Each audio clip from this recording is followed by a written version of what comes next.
Good morning, HPC. Time for confessions from a locked down associate vicar.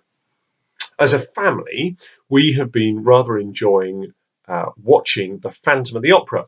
It was a copy of a recording on YouTube of the live 25th anniversary stage show from the Albert Hall. And we got a little bit confused, some of us, the idea that there was a play inside a play, but there was some impressive dancing and some very impressive singing in it. And at one point, the heroine sang one note for a very, very long time, sustained that one note for a very, very long time. Now, here's the thing.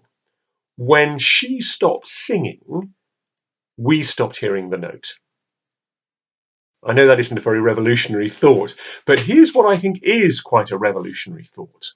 And that is that, as Andrew Wilson points out, God's relationship to his creation is more like that relationship between a singer and the note than it is between a photographer and their photograph. You see, if a photographer takes a picture, if you take a picture today on your camera, that photograph has its existence. Some people, like ABBA, in a revolutionary moment, even print their photographs out on paper. But that photograph exists either on a screen or on a bit of paper, exists independently of the action of you taking the photograph. That's how I think lots of people tend to think of God's creation. But it's just not true. God is actively involved in sustaining his creation every single moment, and his relationship to it is much more like the singer and the note. As soon as the singer stops singing, the note dies. If God were to stop sustaining his creation, then creation would die. The universe only exists because of God. There is no existence for it outside of his active sustenance of it.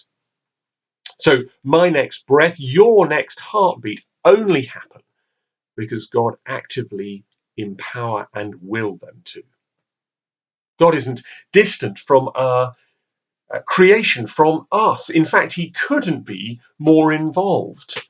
We only have life because of God. That's hugely humbling and rather scary, I think.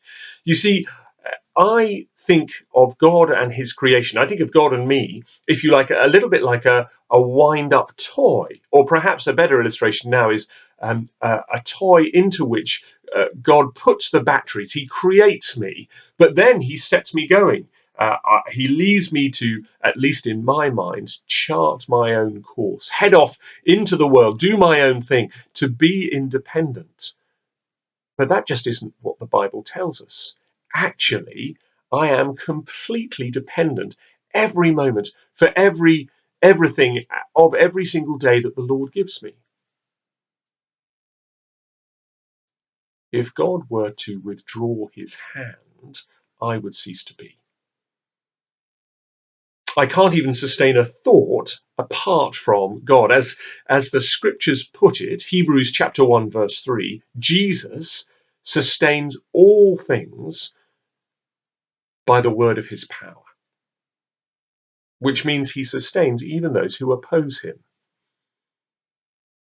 Judas was able to betray Jesus only because Jesus was sustaining him. The crowd were able to cry out, "Crucify him," only because Jesus was actively giving them the breath in their lungs.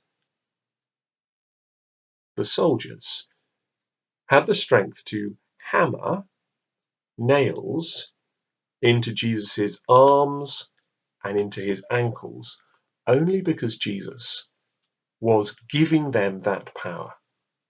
Now, if that doesn't blow your mind, I don't know what will. It reveals, doesn't it, the extraordinary love of our God, that he would sustain the very creation that opposes him.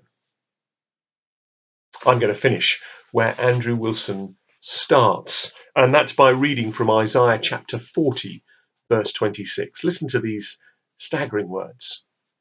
Lift up your eyes on high and see. Who created these? He who brings out their host by number, calling them all by name, by the greatness of his might, and because he is strong in power, not one is missing. I think it's going to be I hope it's going to be a clear night tonight, and that you might have the opportunity to look up and see the stars and think all of those stars and millions others that we probably can't see only exist because God is sustaining them, and I can only see them because God is sustaining me. And that would be a striking and humbling thought. It certainly is for me. Have a really good day, HPC.